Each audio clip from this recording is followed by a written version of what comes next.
इस गांव में 400 से ज्यादा मकान थे जो आज खंडहर हो चुके हैं।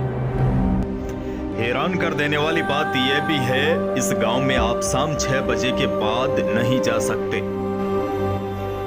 इस गांव को भूतों वाला गांव भी कहा जाता है। 200 सालों से वीरान है भारत का यह है भूतहा गांव।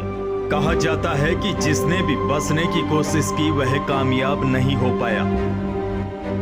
अगर आप गूगल पर भी सर्च करोगे कि भारत में सबसे डरावना गांव कौन सा है और ऐसा गांव कौन सा है जहां भूत रहते हैं, एक ही कॉमन नाम आपके सामने आएगा, कुलधरा। यह गांव जैसलमेर से 18 किलोमीटर दूर है, लेकिन भूतों का गांव ही कुलधरा की एक इकलौती पहचान नहीं है। दिलचस्प यह है कि जिस गांव में शाम 6 बजे के बाद जाने पर प्रशासन ने पाबंदी लगा रखी है, यह गांव वैसे जैसलमेर के सबसे बड़े टूरिज्म डेस्टिनेशन में से एक बन गया है। 1300 साल पहले बसे गांव के मकान इस तकनीक से बनाए गए हैं कि 45 डिग्री तापमान में भी बहुत ज्यादा गर्म यह मकान नहीं होते। मकानों के नीचे तहखाने भी बने हुए हैं, जिनके बारे में कहा जाता है कि सोने और चांदी के जेवरात और कीमती सामान छिपाने के लिए यह तहखाने बनाए गए थे।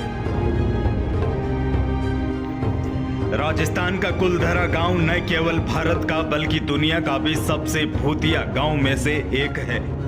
200 सालों के बाद भी यह गांव आज तक फिर से नहीं बस पाया है।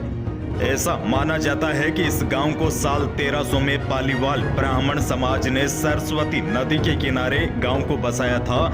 किसी समय इस गांव में काफी चहल पहल रहा करती थी, लेकिन आज ऐसी स्थिति है यहाँ कोई इंसान भटकने से भी डरता है।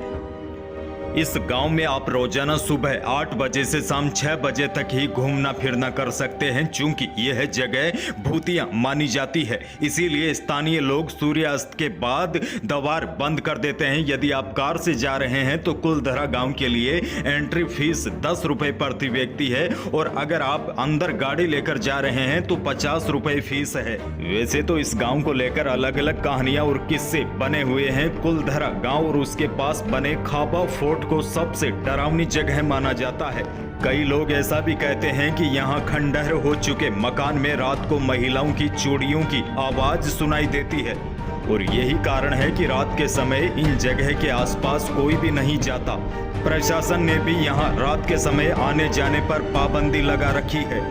कुलधरा गांव में एक पुराना कुआं है। कई लोगों का मानना है इस कुएं में आत्माओं का वास है। स्थानीय लोगों का दावा है कि रात के समय यहां से किसी औरत की अजीब आवाज आती है। वहीं कई लोगों का यह भी कहना है गांव खाली होने के बाद कई लोग रात को कुलधरा के खंडहर मकानों में बने तहखानों में खजाना ढूंढने जाते थे। दूसरे लोग भी खजाना ढूंढने की तलाश में नहीं आए, इसीलिए भूतों की कहानियां बनाई गई है। आपको क्या लगता है, आप गए हैं कभी कुलधरा? अगर गए हैं तो वहां आपको कैसी परिस्थितियों का सामना करना पड़ा? आपके अनुभव को नीचे कमेंट बॉक्स में जरूर लिखिएगा। धन्यवाद।